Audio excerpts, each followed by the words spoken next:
Assalamualaikum warahmatullahi wabarakatuh. Alhamdulillah wassalatu wassalamu ala Rasulillah wala haula wala quwata illa billah. Kaum muslimin dan kaum muslimat rahimani wa rahimakumullah. Kita bersyukur kepada Allah karena di kesempatan pagi hari ini kita bisa kembali melanjutkan sesi rehat subuh kita dengan pembahasan terkait dengan budaya. Jadi kebiasaan, bagaimana sikap yang benar terhadap kebiasaan yang ada di masyarakat kita dan bagaimana Islam memandang kebiasaan tersebut.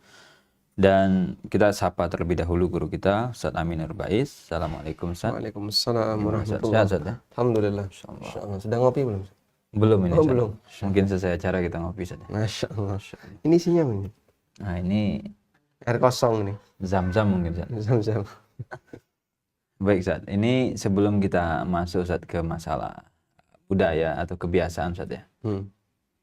Di pembahasan sebelumnya itu kan sempat disinggung masalah Allah itu istiwa alal arsy gitu Ustaz ya. Ada sempat pembahasan itu kalau tidak salah, masalah logika mengenai zat Allah gitu. Kalau kita bilang Ustaz bahwa Allah itu istiwa di atas arsy, apakah itu artinya Allah bertempat Ustaz? Karena kan sebagian masyarakat menganggap ini iskal gitu Ustaz. Kalau kita bilang Allah istiwa alal arsy, berarti kalau gitu Allah bertempat. Dan mungkin secara logika enggak bisa nih gitu kita meyakini hal-hal yang semacam itu. Kira-kira gimana tanggapannya Ustaz? Baik. Jadi keyakinan bahwasanya Allah berada di atas itu kan keyakinan yang diajarkan oleh Al-Qur'an. Di beberapa tempat Allah mengatakan Ar-Rahmanu 'alal arsy istawa. Allahu 'alal arsy istawa. Allah beristiwa di atas arsy. Sehingga kita pahami sebagaimana tekstualnya. Karena kalimat itu berulang. Dan ketika berulang kok kemudian ditakwil, nanti kita konsekuensinya mengatakan teks ini jadi nggak jelas. Karena ketika yang berulang itu ditakwil, menyebabkan bahwasanya pernyataan itu tidak baku gitu ya. Baik. Kemudian bagaimana menjawab ketika ada orang yang kebingungan dalam memahami Allah berada di atas, berarti akan Allah butuh tempat. Dan kalau Allah butuh tempat, berarti ada makhluk yang lebih besar dibandingkan Allah. Subhanallah dari anggapan semacam ini. Saya mengatakan misalnya, matahari berada di atas rumahku. Apakah berarti matahari itu nempel dengan rumahku? Atau matahari itu tepat di atas rumahku? Kan tidak. Kalimat itu benar nggak secara bahasa? Benar, dan orang bisa memahami matahari berada di atas rumahku. Artinya dia terpisah. Sehingga keyakinan yang ditanamkan oleh para ulama berkaitan dengan Allah berada di atas adalah Ar-Rahmanu 'alal arsy istawa ba'inun an khalqi. Bahwa Allah Subhanahu wa taala berada di atas arsy dan dia terpisah dari seluruh makhluknya. Anda jangan bayangkan kemudian di atas arsy itu ada apa? Sesuatu yang tidak bisa dijangkau oleh akal, maka jangan dibayangkan dengan akal. Karena ketika dia bayangin, dia berkhayal terlebih dahulu, berarti dia membuat postulatnya. Postulat itu apa ya? Mewujudkan sesuatu yang dalam bayangan. Nah setelah itu, baru kemudian ditolak. Oh ini nggak benar. Justru penolakan itu berawal dari bayangan tadi. Dari dia melakukan khayalan, ketika khayalannya nggak sanggup, maka kemudian ditolak. Sehingga dia kemudian tidak nolak teks, tapi nolak makna. Maka kalimat Allah berada di atas, dia tolak. Karena kebayang tadi. Sehingga kita tekankan, jangan dibayangin. Ikuti sebagaimana teks yang ada. Pahami sesuai dengan pemahaman yang kita punya. Sudah? Kemudian jangan buat bayangan. Sehingga ketika kita mengatakan Allah berada di atas arsy,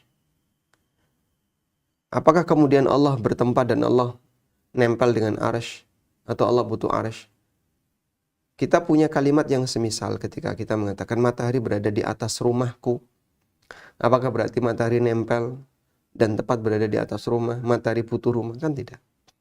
Dan secara bahasa itu dibenarkan. Logika bisa memahami dengan baik. Wallahu a'lam. Baik. Ya meskipun ini bukan kias yang 100% benar. Berarti Anda menyamakan Allah dengan matahari. La haula wala quwata illa billah. Kita sedang dalam posisi mengukur tingkat kesamaan kalimat. Kalau kamu bisa menerima matahari berada di atas rumahku, kenapa kamu tidak bisa menerima kalimat Allah Ta'ala berada di atas arsy? Baik Ustaz. Mungkin juga jadi masalah itu kan dia menolak karena membayangkan gitu Ustaz. Betul. Jadi penolakan itu berangkat dari membayangkan.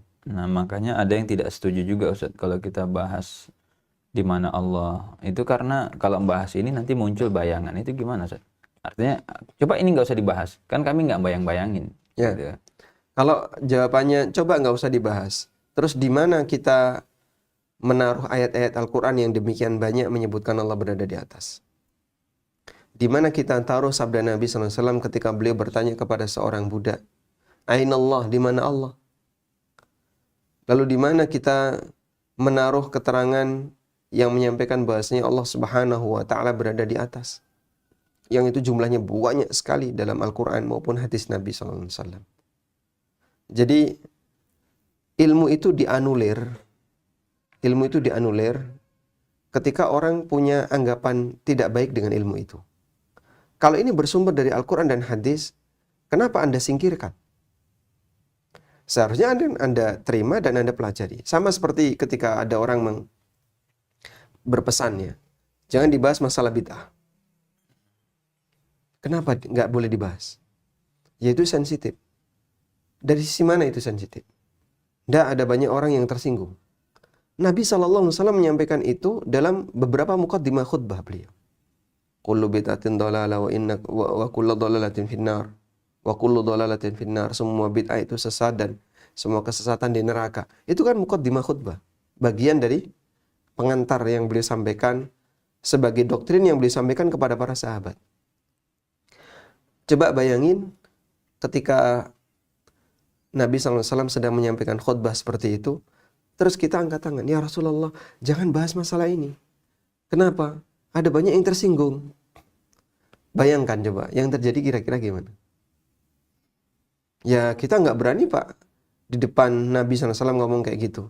Baik, kalau Nabi SAW sudah wafat, kemudian hadis itu disampaikan, apakah kemudian kita tolak? Sehingga kita terima hadis beliau saat beliau masih hidup, dan kita tolak saat beliau sudah meninggal dunia. Prinsip Abu Bakar As-Siddiq radhiyallahu anhu pada waktu beliau diminta untuk menarik kembali pasukan Usama. Yang pasukan Usama itu dikirim oleh Rasulullah SAW. Kemudian beliau meninggal sebelum pasukan itu selesai misinya.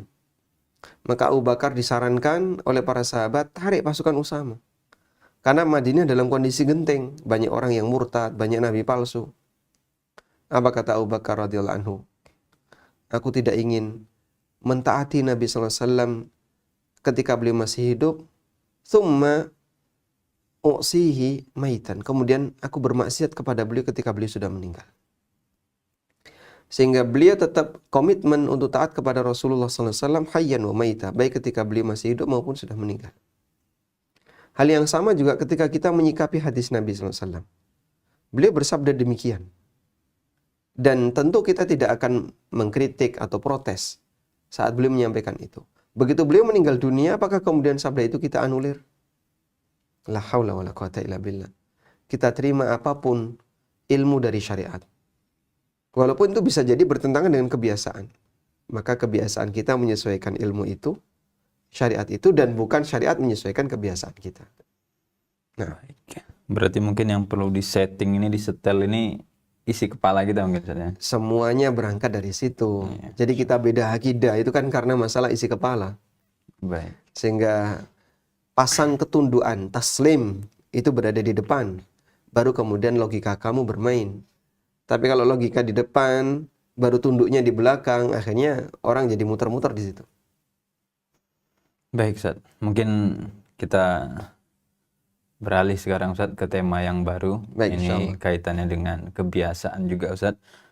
Karena ini juga cukup menarik sebenarnya, karena nanti realita di lapangan itu kadang kalau yang sebelumnya dia mempermasalahkan dalil ataupun hadis atau Al-Quran dengan akal, kalau ini mungkin dia mempermasalahkannya, oh kami tidak biasa yang begini. Atau mungkin ya hadapannya nanti kita dihadapkan dengan kebiasaan atau budaya. Tradisi, Nah, budaya. itu. Ini juga kayaknya di lapangan juga cukup menarik. Kira-kira sebenarnya budaya atau kebiasaan itu seperti apa Ustaz hakikatnya? Kalau kita mendefinisikan budaya, sebenarnya budaya itu lebih jelas dibandingkan harus didefinisikan ya. A'rafu min an tu'arraf. Lebih ma'ruf dibandingkan harus dikasih ta'rif. Karena itu ya budaya sebagaimana dipahami oleh masyarakat, budaya adalah apa yang menjadi kebiasaan mereka, dan budaya itu prinsipnya adalah pertama dia diciptakan oleh manusia. Memang ada budaya karena hasil dari pelaksanaan agama, lalu jadi budaya. Misalnya orang melakukan aneka aktivitas syariat, kemudian akhirnya jadi kebiasaan, itu bisa.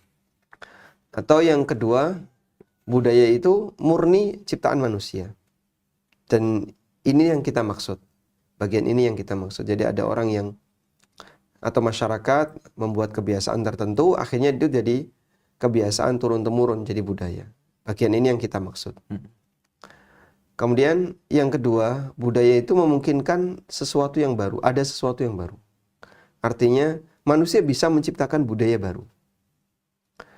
Di zaman sekarang kan ada banyak budaya baru yang mungkin dulu nggak pernah terjadi ya, di masa silam. Ya misalnya keberadaan teknologi menyebabkan masyarakat punya budaya yang berbeda dengan masa silam.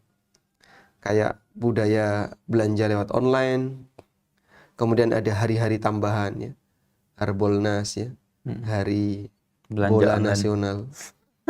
Apa? Belanja online. Hari belanja online nasional. Yang dulu orang nggak kenal seperti itu.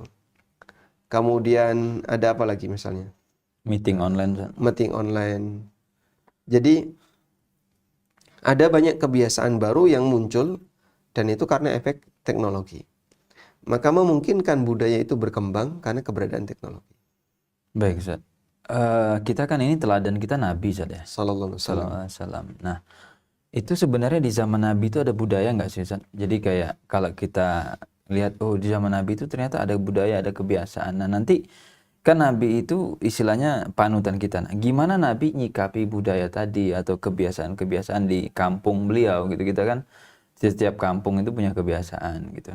Nah jadi artinya mungkin bisa kita tarik di zaman kita kalau kita berhadapan dengan budaya atau yang semisal itu gimana gitu, Ustaz. Baik. Jadi kalau kita tanya apakah di zaman Nabi SAW ada budaya? Semua tempat itu ada budaya. Karena dimanapun manusia berada, dia punya kebiasaan. Sehingga ketika dia berkomunitas, ada kebiasaan komunitas itu. Nabi SAW tinggal di sebuah lingkungan yang sudah jadi. Bukan beliau yang membentuk lingkungan itu. Sehingga kan beliau tidak menempati lahan kosong, lalu beliau ngundang banyak orang, ayo kita kumpul bersama di sini buat kampung, kan nggak gitu. Tapi kota Mekah sudah hadir, sudah ada, dan sudah ramai. Ya. Ini beda dengan yang dialami oleh Nabi Ismail dan Ibrahim. Nabi Ibrahim dan Ismail alaihi wassalatu wassalam, ketika Nabi Ibrahim mengungsikan anak dan istrinya ke kota Mekah, nggak ada kehidupan. Inni askantu min dzurriyyati biwadin ghairi dzi zar'in inda baitikal muharram. Sehingga ketika beliau tempatkan min dzurriyyati keturunanku biwadin ghairi dzi zar'in di sebuah lembah tanpa kehidupan. Nggak ada tanaman di situ. Maka beliau yang pertama kali memulai lingkungan. Kemudian ada suku Jurhum yang ikut tinggal di situ dengan minta izin kepada Ibunda Hajar radhiyallahu anha. Dan akhirnya terbentuklah lingkungan yang baru di kota Mekah. Dan Nabi Muhammad SAW ketika beliau lahir, lingkungan itu sudah ada. Masyarakat sudah punya budaya. Sampai akhirnya ketika beliau besar, dewasa dan jadi nabi, beliau mendekat ke mereka, beliau jadi nabi di Gua Hira. Kemudian beliau mendatangi mereka dalam kondisi mereka sudah punya budaya. Masyarakat sudah ada dan mereka sudah punya budaya. Baik. Lalu bagaimana Nabi Shallallahu Alaihi Wasallam menyikapi budaya? Ya, budaya masyarakat Quraisy ketika itu campur-campur ya. Memang ada budaya yang nilainya positif dan ada budaya yang sangat negatif. Budaya yang nilainya positif, contohnya mereka itu sangat menghargai tamu. Mereka pemberani. Sampai ketika Nabi SAW sebelum hijrah, itu tidak ada munafik, itu tidak ada. Orang yang berpura-pura masuk Islam, menyembunyikan kekufuran itu tidak ada. Sebab adanya hanya hitam putih. Kalau enggak yes, no. Kalau enggak Islam, kafir, tidak ada yang lain. Sampai akhirnya ketika beliau hijrah, barulah muncul kelompok yang ketiga, yaitu munafik. Di depan dia bilang Muslim, tapi di belakang dia benci kaum muslimin. Sehingga dalam posisi ini, orang musyrikin, karena sifat mereka yang pemberani, orang Quraisy itu, jadi tidak ada ketakutan bagi mereka untuk menampakkan Islam, di balik itu dia kafir. Baik. Ini beberapa kebiasaan positifnya, termasuk misalnya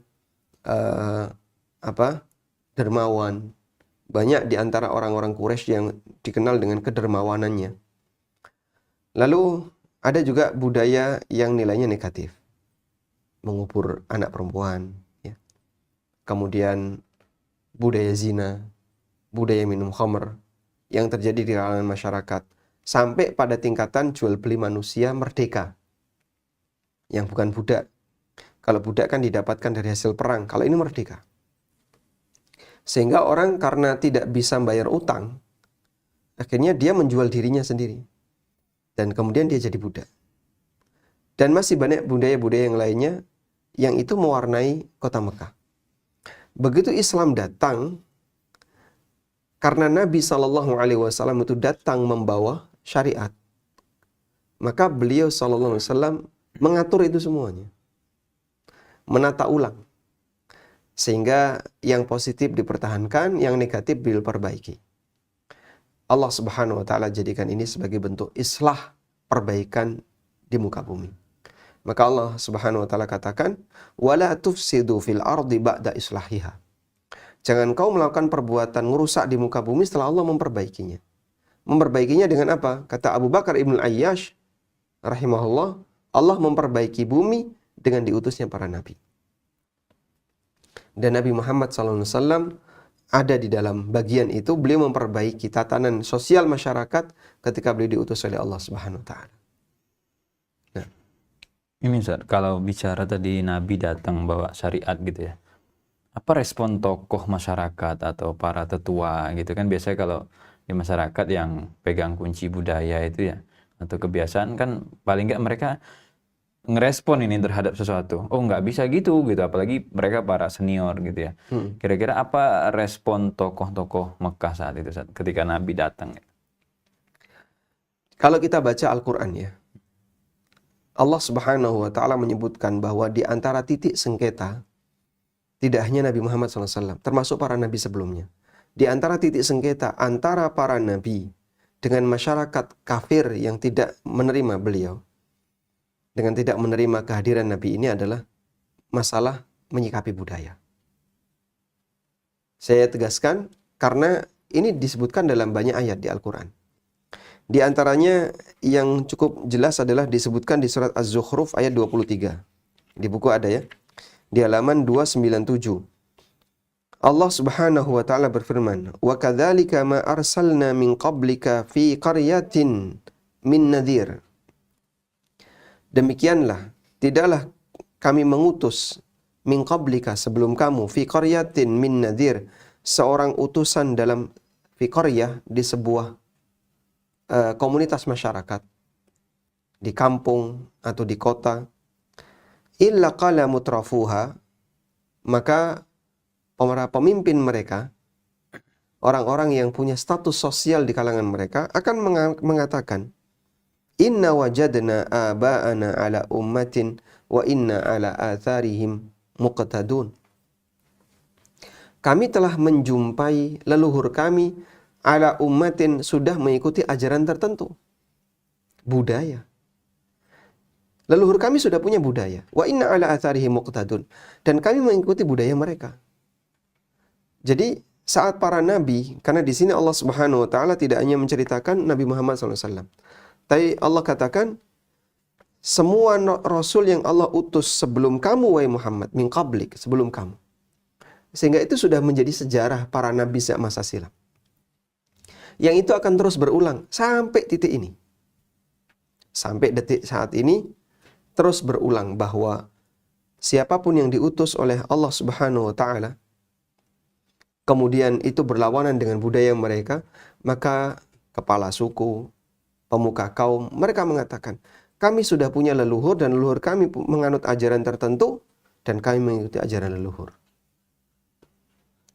Jadi ketika masyarakat itu menyikapi kehadiran para nabi, mereka tabrakkan dengan budaya. Kami sudah punya budaya seperti ini. Kami sudah punya kebiasaan seperti ini. Dan kami mengikuti kebiasaan itu. Maka ini menunjukkan bahwasanya salah satu di antara titik sengketa antara para nabi dan orang-orang yang memusuhi beliau adalah dalam masalah menyikapi budaya. Ini Ustaz ya. Kalau kita lihat prinsip dasar ya, apakah Islam itu memusuhi adat dan tradisi Ustaz? Jadi kan ini tadi kan di masyarakat ada adat, ada kebiasaan gitu ya. Lalu kemudian Nabi datang. Ini yang nggak benar tolong diganti, diubah dan seterusnya. Apakah itu artinya kayak Islam ini sebenarnya, karena kan nanti di masyarakat itu kesan yang muncul begitu Ustaz. Jadi kayak udahlah, ini kalau kamu pakai style Islam yang begini nih gitu, itu artinya kamu benci sama kita, kamu memusuhi adat tradisi kita gitu. Apakah sebenarnya emang Islam itu kayak core prinsipnya itu emang memusuhi adat tradisi atau gimana?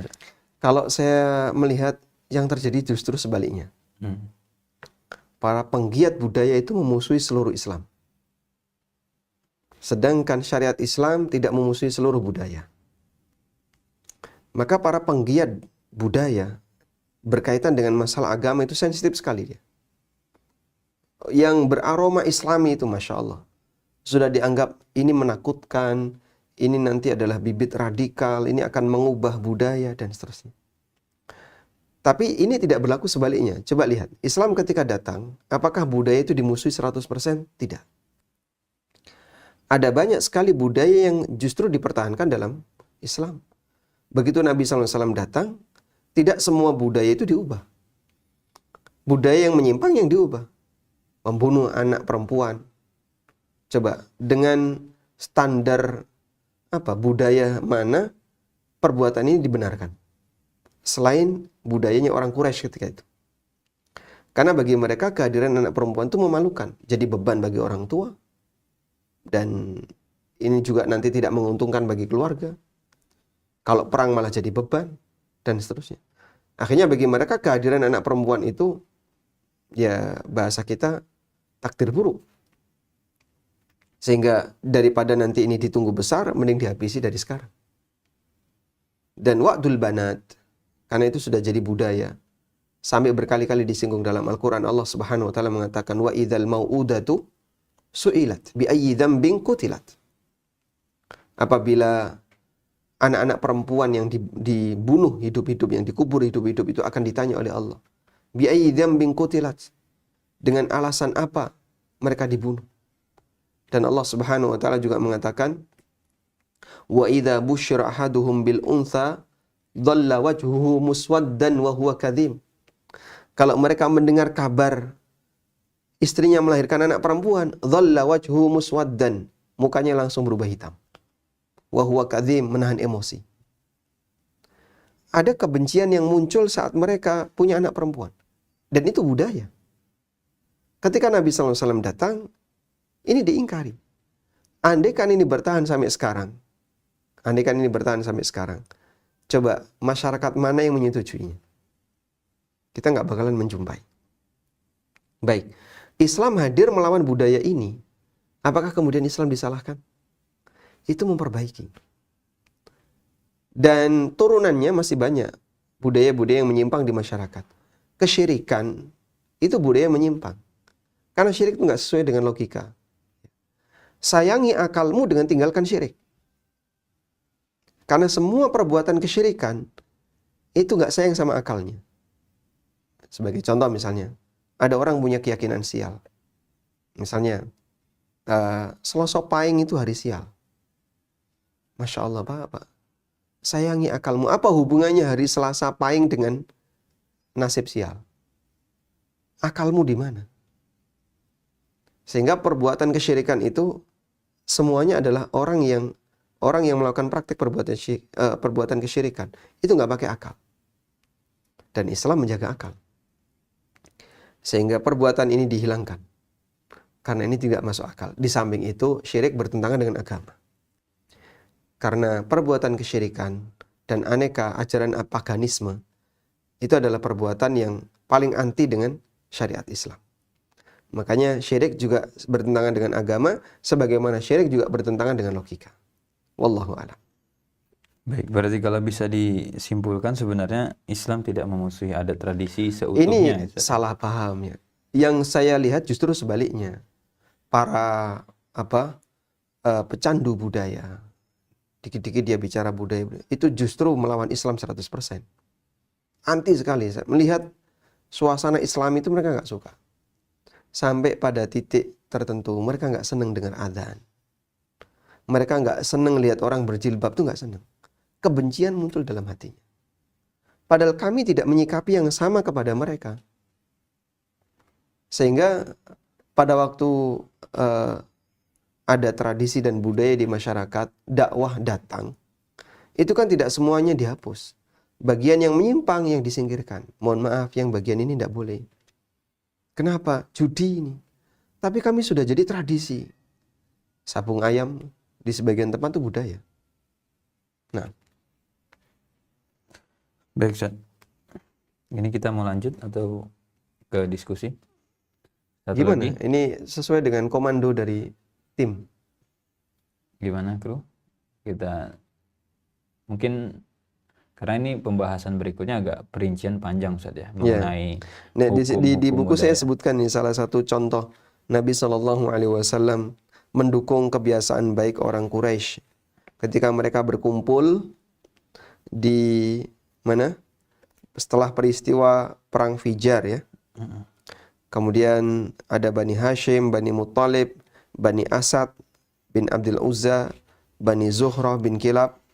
Bani Zuhrah ini contohnya yang Az-Zuhri, Abdurrahman bin Auf itu Az-Zuhri. Bani Taim bin Murrah. Mereka berkumpul di rumah Abdullah bin Jud'an di bulan Dzulqa'dah, kemudian membuat kesepakatan. Siapapun yang dizalimi di kota Mekah, baik penduduk asli maupun bukan, maka dia akan dibela. Dan itu pembentukan sebuah budaya. Mulai hari ini siapapun yang dizalimi di kota Mekah harus dibela. Kalimatnya dizalimi. Dan Nabi SAW setuju dengan ini. Sampai beliau mengatakan, laqad syahidtu fi dari Abdullah bin Jud'an hilfan ma uhibbu anna li bihi khumratan na'am walawi du'iya bi walawi ud'a bihi fil islami la ajabtu. Saya turut menyaksikan sebuah kesepakatan sumpah yang dilakukan di rumah Abdullah bin Jud'an, yang itu lebih aku sukai daripada aku memiliki onta merah. Andai setelah datang Islam aku diundang untuk acara itu, niscaya akan aku datangi. Artinya beliau mendukung hal ini. Sehingga ini salah satu di antara bukti bahwa beliau SAW tidak memusuhi budaya 100%. Termasuk juga dalam masalah pakaian. Nabi SAW setelah beliau diutus jadi Nabi, itu beliau nggak ganti baju. Nggak ganti model maksud saya. Nggak ganti model pakaian. Artinya tetap sama sebagaimana pakaiannya orang di masa silam, orang-orang Quraisy. Sehingga yang beliau koreksi dari masalah pakaian adalah modelnya misalnya. Yang pelanggarannya. Isbal. Kemudian terlalu syuhra, menampakkan kesombongan. Dan itu sejalan dengan prinsip dalam Islam. Sederhana, kemudian tidak sombong, tawadhu dan seterusnya. Wallahu a'lam. Baik, Ustaz. Mungkin untuk pagi ini kita cukup mengenai kebiasaan, atau mau lanjut dengan perincian hukum. Nanti insyaallah untuk rincian ini, jadi macam-macam budaya dalam kacamata syariat akan kita bahas di pertemuan berikutnya insyaallah. Baik, kaum muslimin dan kaum muslimat rahimani wa rahimakumullah. Kita akan lanjut ke sesi diskusi dan tanya jawab. Kami undang para pemirsa untuk bergabung di 08122444344 untuk pertanyaan interaktif secara langsung melalui telepon, dan pertanyaan melalui pesan bisa dikirim ke 081221567890. Baik Ustadz, ini sebelum kita beralih ke pemirsa Ustadz, ada semacam isu yang cukup sering kita dengar mungkin Ustadz ya di masyarakat, bahwa ada anggapan jilbab itu budayanya orang Arab gitu Ustaz. Nah berarti kan kita kan orang Indonesia nih Ustaz. Yeah. Nah kita kan punya budaya sendiri. Ya, jadi kalau begitu ya sudah, kita nggak perlulah bawa-bawa budaya Arab ke Indonesia gitu Ustaz. Budaya pakai jilbab, apalagi kalau sampai ke level bercadar gitu ya, pakai hanya mata saja yang kelihatan, itu kan jelas Arab banget gitu loh Ustaz ya. Itu gimana tanggapannya Ustaz?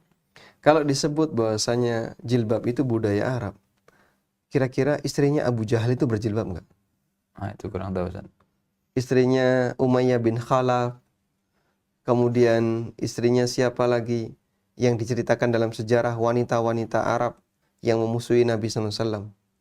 Istrinya Abu Lahab disebutkan dalam Al-Quran, wa mura'atuhu hammalatal hatab fi jidiha hablum min masad. Orang ini berjilbab nggak, wanita ini? Harusnya enggak. Jadi sejak kapan disebut jilbab budaya Arab? Sementara gembong-gembong musyrikin itu istrinya nggak berjilbab. Kalau itu budaya, Masya Allah, nggak perlu ada perubahan, tinggal dilanjutin. Tapi ketika itu bukan budaya, berarti kebiasaan sebelumnya mereka tidak menggunakan seperti ini. Mereka tidak menggunakan seperti ini. Makanya dalam hal ini, ketika disebut bahwasanya jilbab itu budaya Arab, ya seharusnya orang itu ngaca sejarah. Coba lihat. Apakah kemudian orang-orang Arab ketika itu pada waktu Nabi SAW datang, masyarakat wanitanya sudah berjilbab? Jawabannya tidak. Bahkan Allah Subhanahu wa taala mengatakan dalam Al-Qur'an, "Wala tabarrajna tabarrujal jahiliyatil ula." Wahai para wanita, janganlah kalian tabarruj sebagaimana tabarrujnya wanita jahiliyah masa silam. Karena wanita jahiliyah itu suka pamer aurat. Sehingga pamer aurat itu mempertahankan budaya jahiliyah. Islam datang kemudian mengajari cara berpakaian yang benar gimana sih? Cara menutup aurat yang benar gimana? Maka kalau disebut bahasanya berjilbab itu budaya Arab, ini kebalikannya. Tidak berjilbab itulah budaya Arab. Nah, kemudian ketika Islam datang, diajari. Wal yudnina min jalabibihinna ala juyubihinna. Hendaknya mereka menjulurkan jilbab-jilbab mereka. Jadi syariat datang dengan mengajarkan bagaimana cara berpakaian yang benar. Allah Subhanahu wa taala juga berfirman, "Khudhu zinatakum 'inda kulli masjidin." Gunakan pakaian terbaik kalian ketika masuk masjid. Karena dulu masyarakat Arab ketika tawaf telanjang, sehingga bagi mereka tawaf telanjang itu sopan santun. Tapi ini tindakan yang nggak benar. Boleh kita sebut, ya, masa di masjid telanjang, sangat tidak sopan sekali. Kemudian Islam mengajarkan itu. Seharusnya orang itu berpakaian yang rapi, yang sopan, bukan telanjang seperti itu. Islam dengan pendidikan seperti ini membuat manusia jadi lebih berwibawa, mengembalikan kodratnya. Kamu itu manusia, beda dengan binatang. Kalau binatang seperti ini nggak pakai pakaian, kalau manusia seperti ini pakai pakaian. Dan pakaian lelaki dan wanita itu dibedakan. Lelaki ada pakaiannya sendiri, wanita ada pakaiannya sendiri. Makanya kalau disebut jilbab itu budaya Arab, ya ini terlalu jauh kalimat seperti ini. Wallahu a'lam. Baik.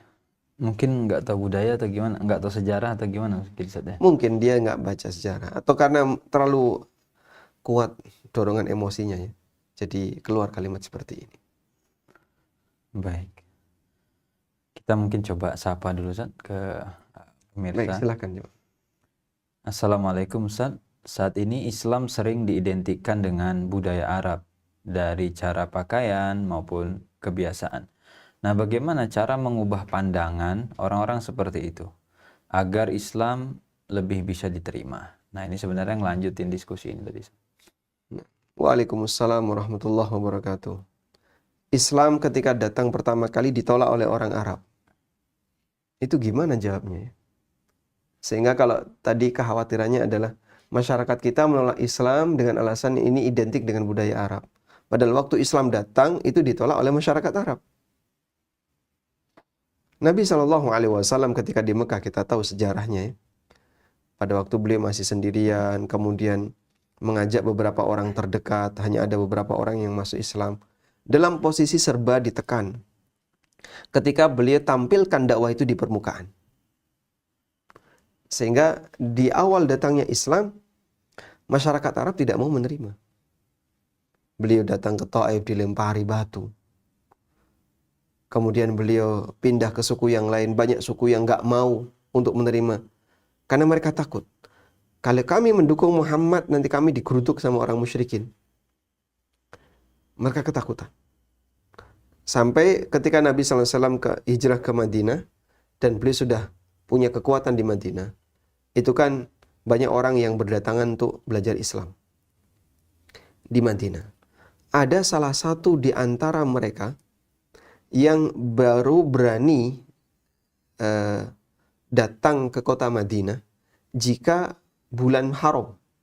Bulan haram, Dzulqa'dah, Dzulhijjah, Muharram, Safar. Karena bulan haram ini orang Arab nggak boleh perang.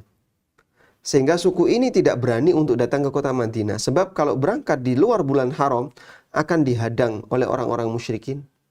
Lalu mereka dibunuh. Ya, karena kan mungkin antara suku ini dengan Madinah ada suku lain yang musyrik, yang kafir. Sampai seperti itu. Jadi ini salah satu di antara bukti orang Arab dulu menolak Islam. Alhamdulillah dakwah itu kemudian menyebar luas sampai akhirnya seluruh jazirah Arab Muslim. Sehingga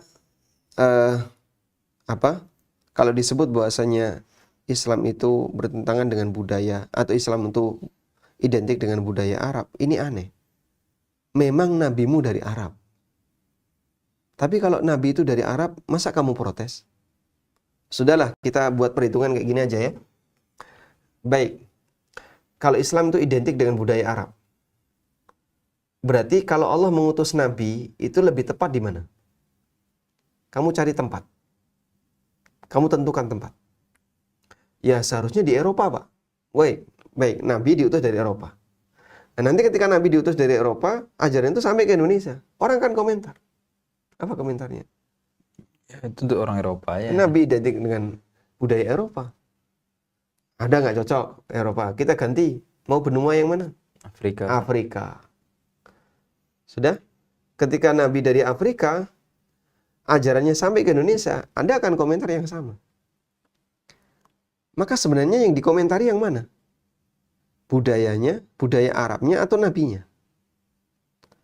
Sehingga kadang kita itu keheranan dengan orang yang terlalu tidak terima dengan suasana Arab gitu.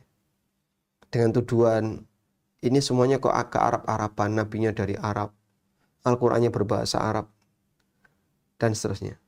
Ahum yaksimuna rahmat Rabbi. Apakah mereka yang berhak untuk membagi rahmat Allah? Allah Subhanahu wa ta'ala mengutus nabinya dari kampung A, dari kampung B, kan terserah Allah. Karena itu Allah Subhanahu wa ta'ala ingatkan dalam Al-Qur'an, wa rabbuka yakhluqu ma yasha' wa yakhtar. Rabbmu menciptakan apa saja yang dia kehendaki dan dia memilih sesuai dengan apa yang dia kehendaki. Apa salahnya ketika Allah memilih? Dia berhak karena dia yang menciptakan. Maka ketika Allah pilih nabinya dari Arab, terus Quran berbahasa Arab dan seterusnya, lalu orang protes, kenapa sih berbahasa Arab? Baik, kamu tunjuk bahasa mana biar kamu bisa terima. Ya seharusnya Quran pakai bahasa Jawa dong, Pak. Allah turunkan Nabi dari Jawa, Quran pakai bahasa Jawa misalnya. Nanti ketika dakwah ini sampai ke jazirah yang lain, ke India, atau ke Arab, atau ke Afrika, mereka akan komentar yang sama. Nabi kok kejawen? Jangankan ini Ustaz ya, jangankan keluar Indonesia. Bawa ke Sumatera aja nanti. Apa kata orang Sumatera? Itu kan punya orang Jawa itu. Bukan punya orang Sumatera. Ngapain bawa ke sini kata orang Sumatera gitu Ustaz. Baru satu Indonesia itu, Ustaz. Iya, ini baru satu Indonesia. Nah, apalagi ke yang lain gitu. Ini karena ada hal-hal kita kayak di Sumatera itu nggak bisa terima, Ustaz. Dengan Contohnya? alasan adalah sebuah ormas gitu, Ustaz ya. Ormas yang itu besar di Jawa, Ustaz. Nah, kemudian di sana dia mau buat kayak diklat-diklat gitu ya. Dan itu ya sebenarnya mereka satu ormas juga, tapi nggak bisa terima ini yang sini. Dan mereka bilang, ini kan punya orang Jawa nih, ngapa bawa sini? Biar aja lah di Jawa kalian, balik aja lah kalian ke Jawa. Ngapain kalian ke sini gitu. Itu baru satu Indonesia tuh, Ustaz ya. Maksudnya artinya kan peluang itu nggak akan hilang gitu. Ya orang Jawa mungkin bisa terima, tapi nanti pindah pulau dia, geser Sumatera, Kalimantan, Papua. Ngapa orang Jawa ke sini katanya? Pergi aja lah kalian katanya. Baru satu Indonesia. Iya, seperti ini ya. Budaya wayang itu kan Jawa. Nah itu.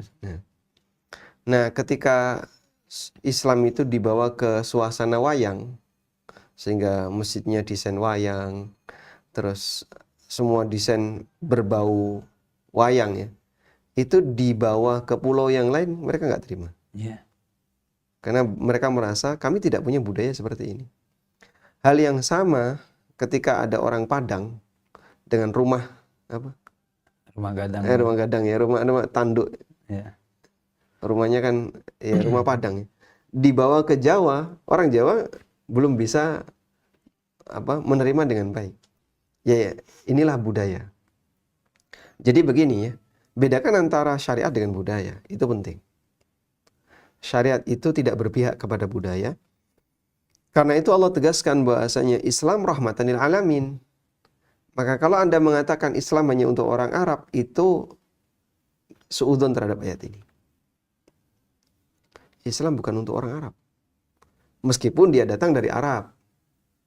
Dan datang dari mana itu kan pilihan Allah. Kamu nggak boleh protes. Kamu protes, nanti turunannya banyak seperti yang tadi kita sampaikan. Udah pilih tempat di mana kau akan setuju dengan Nabi. Saya pilih Eropa. Nanti kamu bilang ke Eropaan, ke Barat-Baratan. Pilih lagi, cari yang lain, Amerika. Nanti kau bilang Amerikan.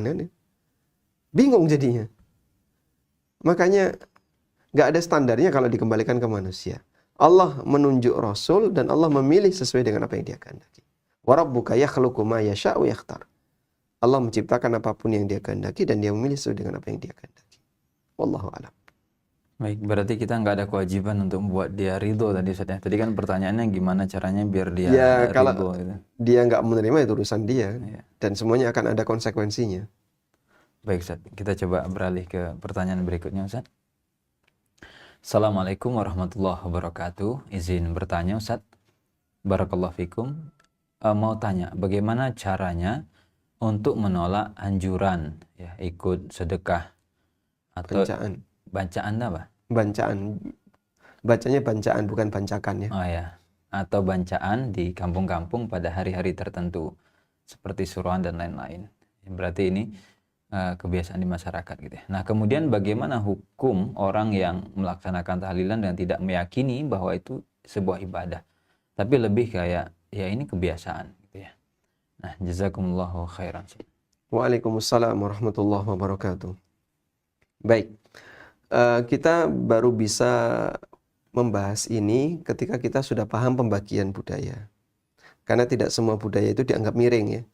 Dan tadi berkali-kali kami sampaikan bahwa Islam tidak memusuhi budaya 100%. Ada budaya yang disetujui oleh Islam dan layak untuk dipertahankan, dan ada budaya yang perlu diubah, terutama budaya yang berbau kesyirikan misalnya. Kalau di sebuah kampung ada budaya perdukunan, ya kita akan katakan ini budaya menyimpang. Tapi di sini Pak, apapun itu dukun. Ya mohon maaf ya. Banyak di daerah kita ini ketika pemilihan lurah dan kepala desa itu pakai dukun. Dan itu jadi tradisi mereka. Katanya sampai ada salah satu teman yang cerita, pada waktu nyoblos itu gambarnya berubah semua. Jadi ketika nyoblos itu, misalnya calonnya ada 3 gitu ya, ini gambarnya jadi calon 1 semua. Jadi mau nyoblos apapun akan ketemu calon 1. Nah itu contohnya ketika budaya itu mewarnai sampai pada pemilu jadi nggak sehat ya. Dan ini kan harus kita lawan. Nggak boleh kayak gini, kesyirikan. Sehingga kita bisa bilang di atas mimbar, siapapun yang melakukan praktek perdukunan, apapun jabatannya, maka dia adalah orang musyrik. Nah, biar jadi peringatan bagi mereka. Mungkin ada yang tersinggung. Terus kenapa kalau dia tersinggung? Ya, kamu jangan menyinggung saya. Kalau Bapak tidak merasa, jangan merasakan itu. Dan kalau merasa, segera bertobat. Karena ini adalah perbuatan syirik besar. Baik. Terus ada beberapa kebiasaan yang lain seperti tadi ya, bancaan. Bancaan itu kan sebenarnya wujud syukuran yang dilakukan oleh masyarakat. Lalu mereka kumpul makan bareng. Pada asalnya seperti ini tidak ada masalah. Cuman kadang ada praktek-praktek yang nggak benar yang mengiringinya. Misalnya sebelum bancaan datang dulu ke kuburan siapa. Terus di situ mereka ya real yang terjadi itu ibadah di kuburan. Berdoa kepada penghuni kubur itu. Terutama kuburan yang dikeramatkan. Di beberapa daerah ini terjadi. Ya, misalnya ada kuburan, wah dia tokoh sakti, terus masyarakat datang ke situ, nyekar. Setelah nyekar, mereka berdoa, minta sesuatu, disampaikan kepada penghuni kubur. Terus baru setelah itu pulang bacaan. Kalau makannya sih nggak ada masalah, tapi bagian ini yang mungkin bermasalah. Dan masih banyak kebiasaan-kebiasaan buruk yang lainnya. Itu kan sebenarnya campuran ya, antara hal mubah dengan hal yang haram. Dan pelakunya itu berjilbab. Pelakunya berjilbab. Bukan saya, ini teman-teman di UFIT ya, pernah melakukan sosial eksperimen. Bukan sosial eksperimen, mungkin lebih tepatnya video dokumentasi.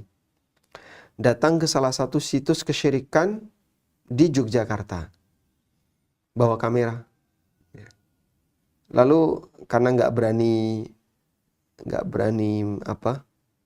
nanti tidak ganggu ritualnya.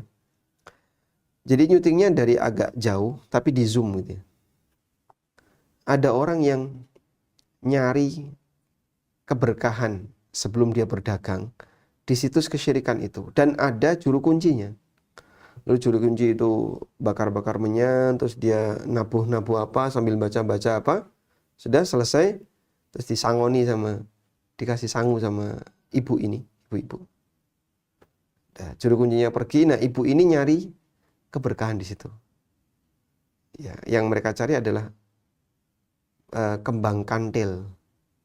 Kalau bisa mendapatkan kembang kantil, maka itu keberkahan. Jadi dia ngorek-ngorek. Dan itu muslim, seorang muslimah. Dia pakai jilbab.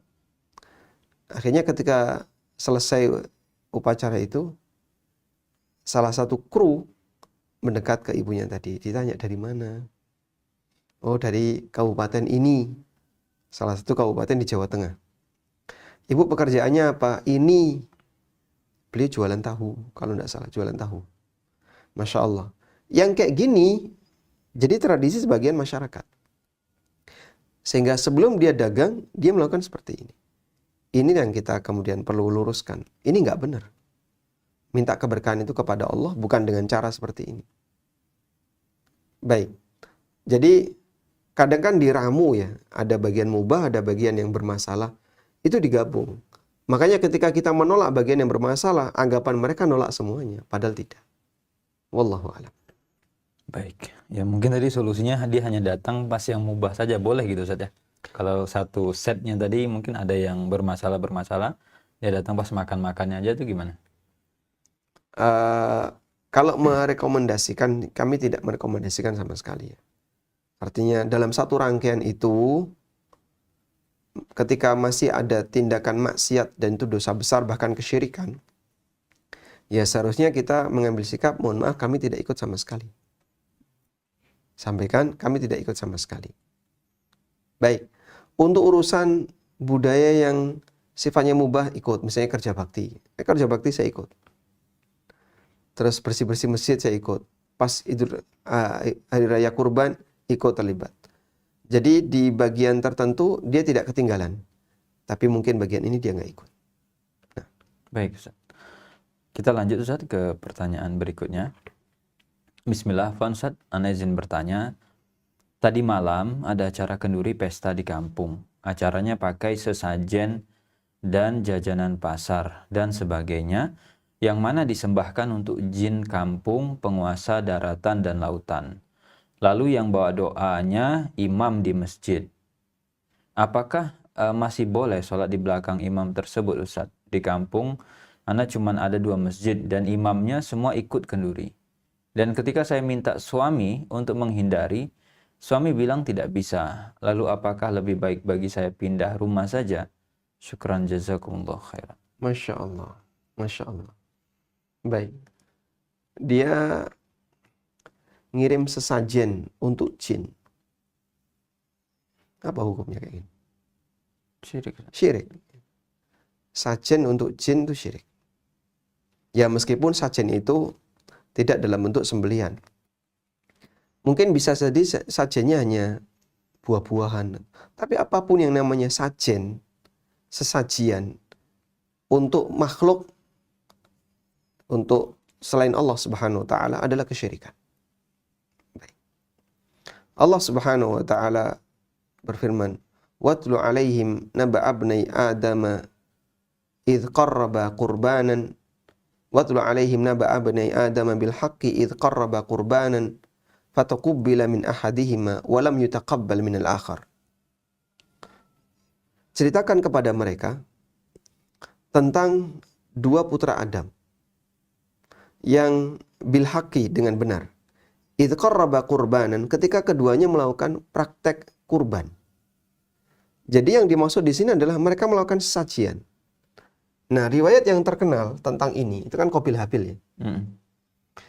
Yang satu mempersembahkan kambing, yang satu mempersembahkan hasil tanaman. Katanya demikian. Wallahu alam. Kita hanya berdasarkan riwayat yang ma'ruf di masyarakat. Dan yang satu diterima oleh Allah, yang satu tidak diterima. Sehingga dari sini kita bisa lihat bahwa sesajian itu tidak harus bentuknya hewan. Terkadang bisa hasil panen. Maka ketika orang bawa sesajian dalam bentuk buah-buahan atau hasil panen yang lain, lalu orang sebutnya merti deso ya. Kemudian dia taruh di pojok-pojok kampung, di sini. Lalu kemudian dia baca-baca tertentu. Ini kesyirikan.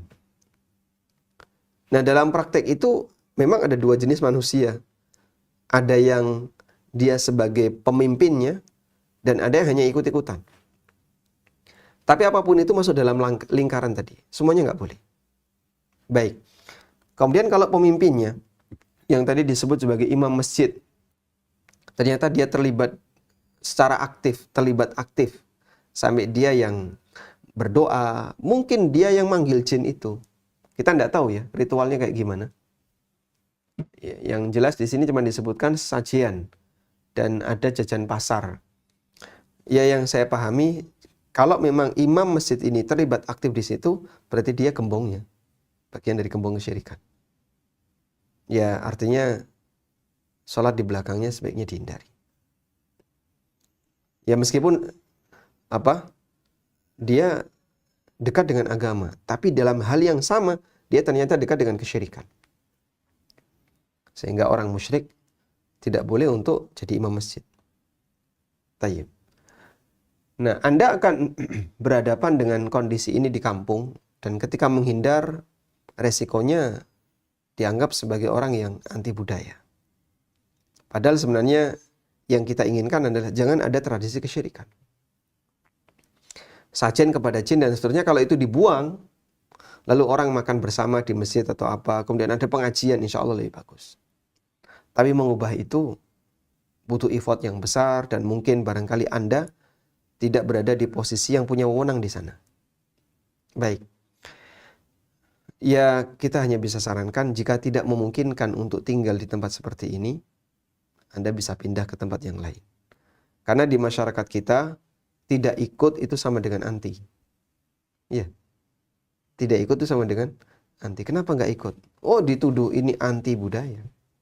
Padahal dia tidak ikut kan karena dia punya hak untuk menjaga akidahnya. Dalam keyakinan saya ini tidak boleh, maka saya nggak ikut. Kenapa dia harus dipaksa untuk ikut? Nah, di negara kita, masyarakat kita punya pemahaman tidak ikut sama dengan anti.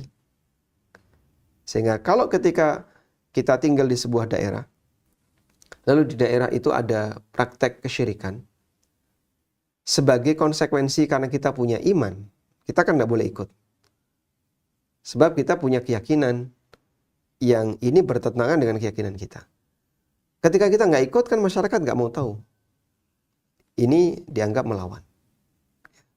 Oleh karena itu, daripada nanti menimbulkan efek samping yang berkepanjangan, mungkin Anda bisa berikan pilihan pindah ketika tidak bisa melakukan perubahan.